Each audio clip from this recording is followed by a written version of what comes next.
साथियों, आपके ही channel target exam पास में आपका स्वागत है। दोस्तों, आज मैं बिहार एसएससी प्रथम इंटर स्तरीय पुनर्परीक्षा का मॉडल प्रैक्टिस सेट 3 लेकर आया हूं दोस्तों, जो 2024 के बिहार एसएससी एग्जाम में पूछा जाएगा। तो दोस्तों, मैं आशा करता हूं कि आप लोग इस वीडियो को शुरू से लेकर पूरे अंत तक देखेंगे। दोस्तों, तो मैं चलता हूं इस वीडियो के पहले प्रश्न से। पहला प्रश्न कह रहा है दोस्तों, 1793 में जब बंगाल में इस्तामरारी बंदोबस्त लागू किया गया था, तब उसका गवर्नर जनरल कौन था? तो दोस्तों, इसका आंसर होगा डी नंबर, यानी चार्ल्स कॉर्नवालिस था। फिर मैं अगले प्रश्न की ओर बढ़ता हूं। अगला प्रश्न कह रहा है,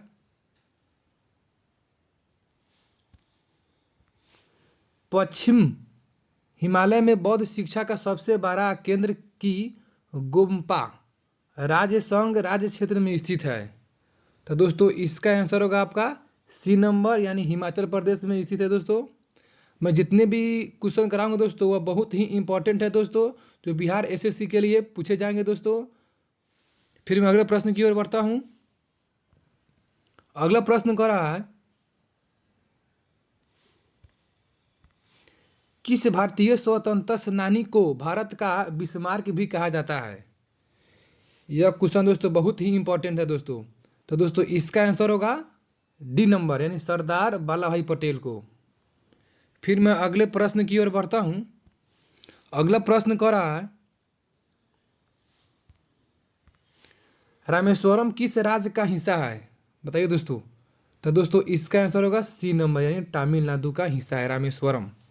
फिर मैं अगले प्रश्न की ओर बढ़ता हूं। अगला प्रश्न कर रहा है, पोखरण 2 परीक्षण कब किया गया था? तो दोस्तों, इसका आंसर होगा आपका सी नंबर, यानी 11 मई 1998 में किया गया था पोखरण परीक्षण। फिर मैं अगले प्रश्न की ओर बढ़ता हूं। अगला प्रश्न कर रहा है, ग्रैंड कैनियन है। तो दोस्तों, इसका आंसर होगा ए नंबर, यो क्या है, एक गड्ढा है, यानी क्या है दोस्तों, एक खड्डा। फिर मैं अगले प्रश्न की ओर बढ़ता हूं। अगला प्रश्न कर रहा है, किसी स्थान का मानक समय स्टैंडर्ड टाइम निर्धारित करने का आधार होता है। दोस्तों, यह क्वेश्चन बहुत ही इंपॉर्टेंट है दोस्तों, आप लोग इसे बहुत अच्छे ढंग से याद कीजिएगा। कह रहा है कि किसी स्थान का मानक समय स्टैंडर्ड टाइम निर्धारित करने का आधार होता है। तो दोस्तों, इसका आंसर हो जाएगा ए नंबर, यानी देशांतर रेखा, जिसको हम लोग अंग्रेजी में कहते हैं लॉन्गिट्यूड, लॉन्गिट्यूड लाइन। फिर मैं अगले प्रश्न की ओर बढ़ता हूं। अगला प्रश्न कर रहा है, बोडो निवासी है। जो बोडो निवासी है दोस्तों, कहाँ के निवासी है? तो दोस्तों, इसका आंसर आपका हो जाएगा ए नंबर, यानी गारो पहाड़ के। फिर मैं अगले प्रश्न की ओर बढ़ता हूं।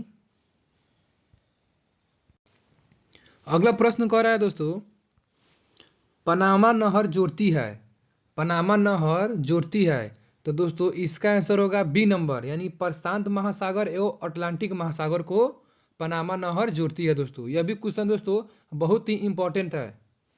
फिर मैं अगले प्रश्न की ओर बढ़ता हूं। अगला प्रश्न कर रहा है,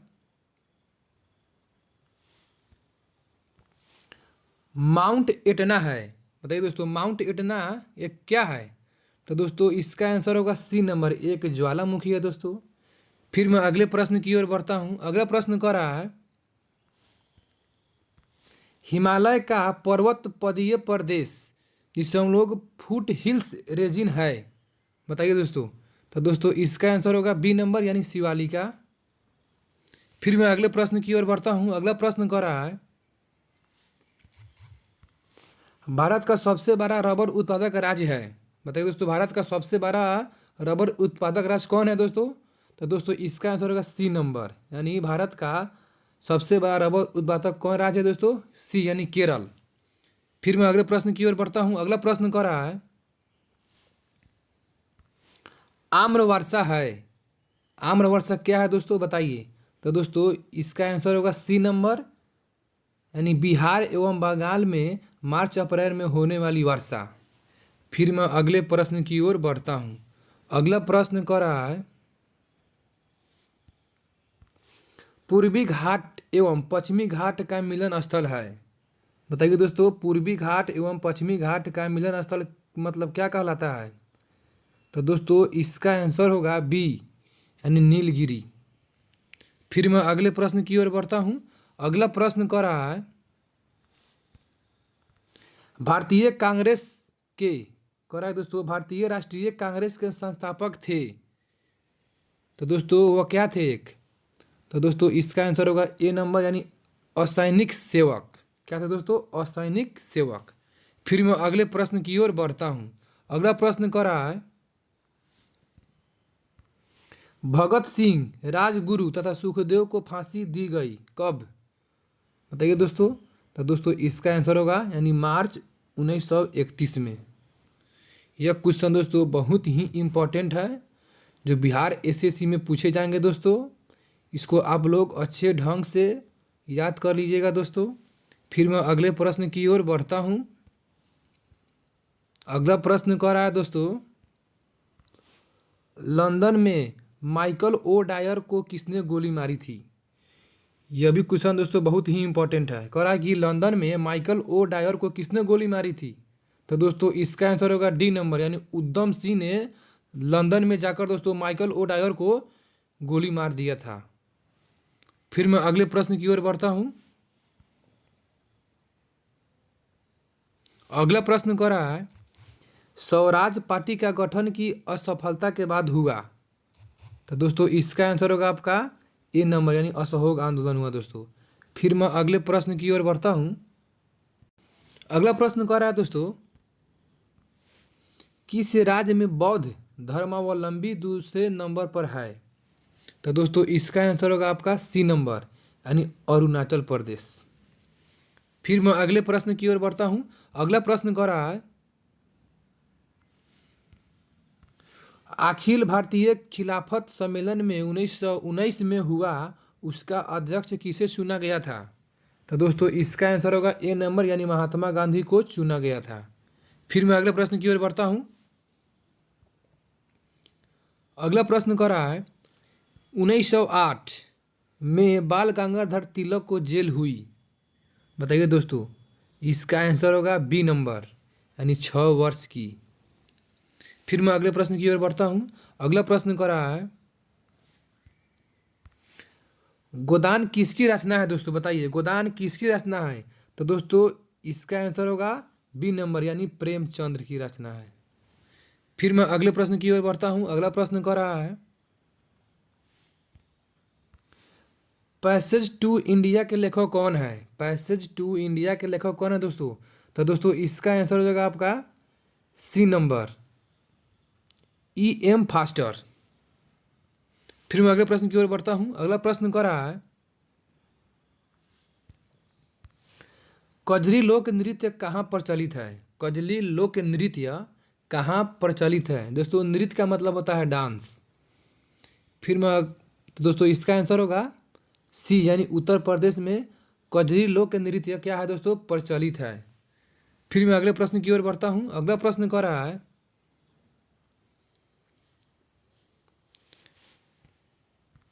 पंचायती राज प्रथम परिवर्तित किया गया। तो दोस्तों इसका आंसर होगा आपका डी नंबर यानी राजस्थान में। फिर मैं अगले प्रश्न की ओर बढ़ता हूँ। अगला प्रश्न कर रहा है, पंचायती राज का प्रधान लक्ष्य है। तो दोस्तों इसका आंसर होगा सी नंबर यानी ग्रामवासियों में शक्ति का विकेंद्रीकरण। फिर मैं अगले प्रश्न की ओर बढ़ता हूँ। अगला प्रश्न कर रहा है, पंचायती राज को डैश डैश के अंतर्गत स्वशासन की इकाई के रूप में संगठित किया गया। बताइए दोस्तों इसका आंसर क्या होगा? तो दोस्तों इसका आंसर होगा सी नंबर यानी राज्य के नीति निर्देशक तत्व। फिर मैं अगले प्रश्न की ओर बढ़ता हूँ। अगला प्रश्न कह रहा है दोस्तों, भूमि सुधार डैश के विषयों में के अंतर्गत है। बताइए दोस्तों भूमि सुधार कह रहा है कि डैश डैश के विषयों के अंतर्गत है। तो दोस्तों इसका आंसर होगा आपका सी नंबर यानी राज्य सूची। फिर मैं अगले प्रश्न की ओर बढ़ता हूँ। अगला प्रश्न कर रहा है, किसान दिवस कब मनाया जाता है? बताइए दोस्तों, किसान दिवस तो कब मनाया जाता है? तो दोस्तों इसका आंसर होगा बी नंबर, यानी 23 दिसंबर को किसान दिवस मनाया जाता है दोस्तों। यह भी क्वेश्चन काफ़ी इंपॉर्टेंट है दोस्तों, इसको आप लोग अच्छे से याद कीजिएगा दोस्तों। फिर मैं अगले प्रश्न की ओर बढ़ता हूँ। अगला प्रश्न कर रहा है, भारत में पहला पन बिजली शक्ति केंद्र प्रारंभ हुआ। तो दोस्तों इसका आंसर होगा डी नंबर, यानी शिव समुद्र में। फिर मैं अगले प्रश्न की ओर बढ़ता हूँ। अगला प्रश्न कर रहा है, दुर्लभ मुद्रा यानी हार्ड करेंसी का आशय उस मुद्रा से है जो। तो दोस्तों इसका आंसर होगा सी नंबर, यानी विकसित देशों का। फिर मैं अगले प्रश्न की ओर बढ़ता हूँ। अगला प्रश्न कर रहा है, नबार्ड उधार देता है। बताइए दोस्तों, नबार्ड उधार देता है। तो दोस्तों इसका आंसर होगा सी नंबर, यानी कृषि एवं ग्रामीण विकास के बैंकों को। फिर मैं अगले प्रश्न की ओर बढ़ता हूँ। अगला प्रश्न कर रहा है, WTO अस्तित्व में आया कब? तो दोस्तों इसका आंसर होगा बी नंबर, यानी जनवरी 1995 में आया दोस्तों। फिर मैं अगले प्रश्न की ओर बढ़ता हूँ। अगला प्रश्न कर रहा है, क्षेत्रीय ग्रामीण बैंकों में जिसे ग्रामीण बैंकों के रूप में से पुकारा जाता है वर्गीकृत है। तो दोस्तों इसका आंसर होगा डी नंबर, यानी अनुसूचित वाणिज्यिक बैंकों से। फिर मैं अगले प्रश्न की ओर बढ़ता हूँ। अगला प्रश्न कर रहा है, भारत में ईवीएम का प्रयोग कब शुरू किया गया? तो दोस्तों इसका आंसर होगा सी नंबर, यानी 1982 में किया गया। फिर मैं अगले प्रश्न की ओर बढ़ता हूँ। अगला प्रश्न कर रहा है, नीति आयोग है एक, जो नीति आयोग है वो क्या है दोस्तों? एक। तो दोस्तों इसका आंसर होगा सी नंबर, यानी असंवैधानिक निकाय। फिर मैं अगले प्रश्न की ओर बढ़ता हूँ। अगला प्रश्न कर रहा है, स्वप्न कर रहा है दोस्तों, स्वप्न वासवदत्ता के लेखक है।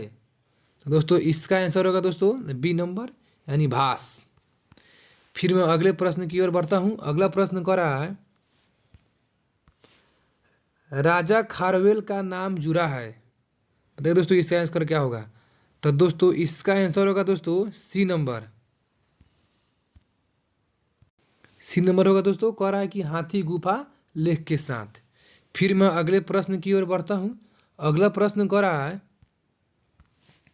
पृथ्वीराज रासो के लेखक है।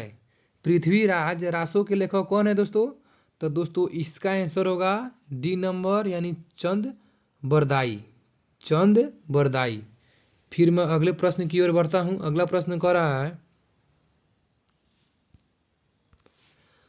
खजुराहो मंदिर स्थापत्य के निर्माण में सहयोग थे। तो दोस्तों इसका आंसर होगा ए नंबर, यानी चंदेल। फिर मैं अगले प्रश्न की ओर बढ़ता हूँ। अगला प्रश्न कर रहा है, विजयनगर के राजा कृष्णदेव राय ने गोलकोंडा का युद्ध किस राजा के साथ लड़ा था? तो दोस्तों इसका आंसर होगा ए नंबर, यानी कुली कुतुब शाह के साथ। फिर मैं अगले प्रश्न की ओर बढ़ता हूँ। अगला प्रश्न कर रहा है, मसनवी से जो बाबर द्वारा मुस्लिम कानून के नियमों का संग्रह है उसका नाम क्या है दोस्तों? तो दोस्तों उसका नाम है ए, यानी ए में है दोस्तों मुबाइन। फिर मैं अगले प्रश्न की ओर बढ़ता हूँ। अगला प्रश्न कर रहा है, औरंगजेब द्वारा चलाए गए जिहाद का अर्थ है। बताइए दोस्तों, अंग्रेज कह रहा है कि औरंगजेब द्वारा चलाए गए जिहाद का अर्थ क्या होता है? तो दोस्तों इसका आंसर होगा सी नंबर, यानी होली वार। क्या होता है दोस्तों? होली वार। दोस्तों मैं जितने भी प्रश्न बता रहा हूँ दोस्तों, प्रश्न उत्तर, यह आप लोगों को बहुत ही मतलब अटपटा लग रहा होगा, लेकिन दोस्तों सच बात यह है कि यही सब प्रश्न बिहार एसएससी के एग्जाम में रहेगा दोस्तों।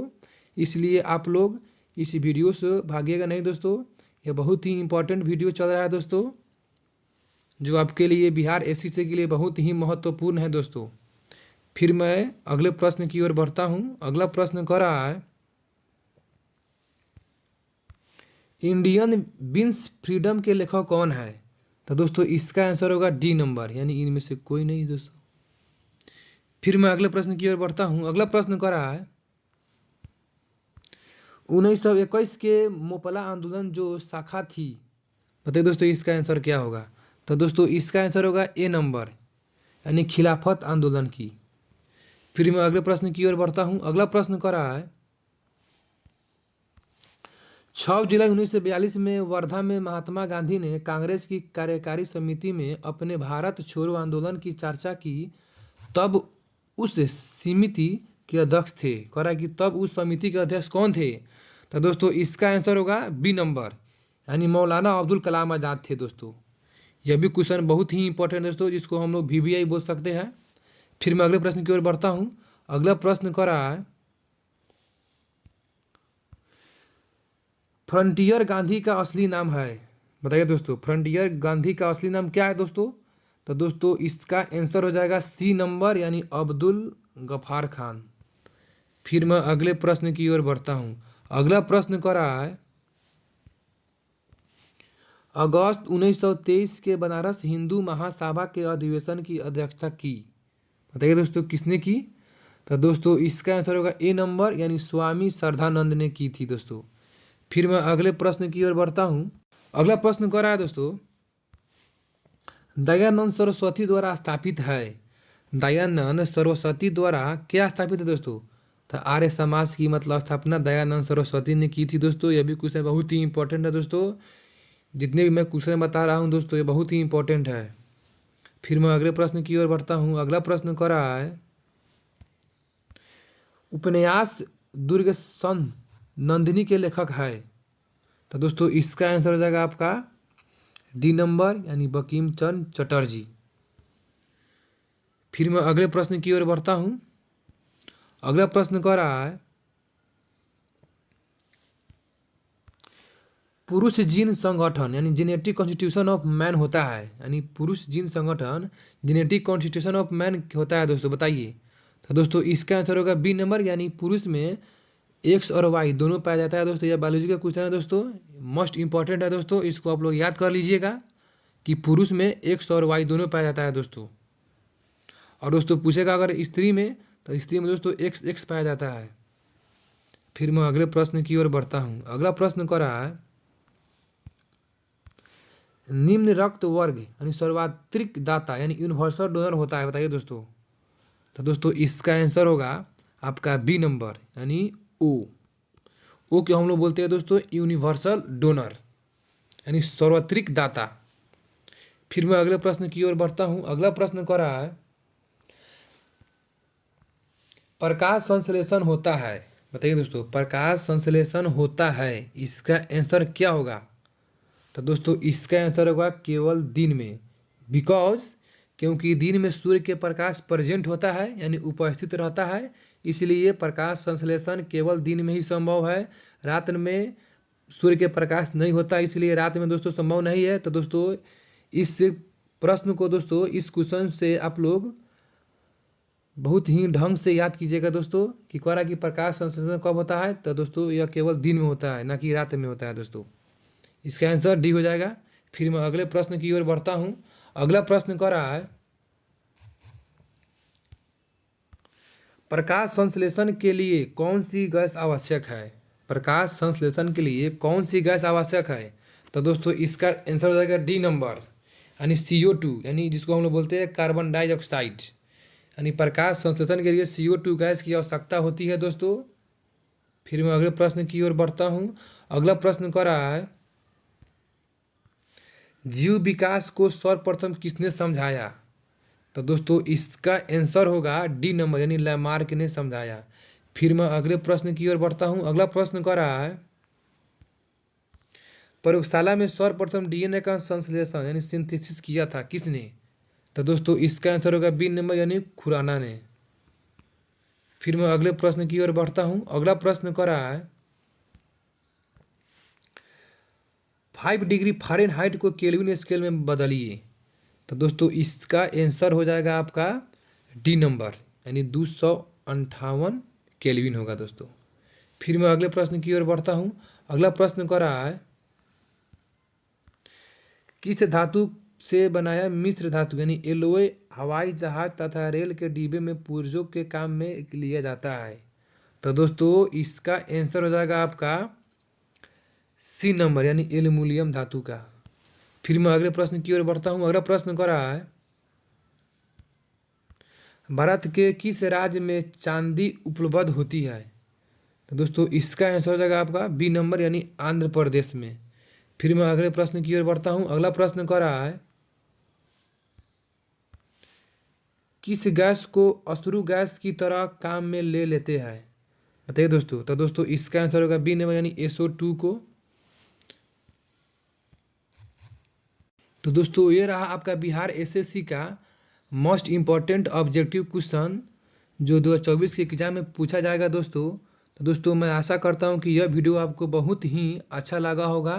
तो दोस्तों इस वीडियो को अपने दोस्तों के पास भेजिएगा। तो दोस्तों यह वीडियो मैं समाप्त करता हूँ। तो मिलते हैं फिर अगले वीडियो में दोस्तों। जय हिंद, जय भारत। आपका दिन मंगलमय हो, शुभ हो।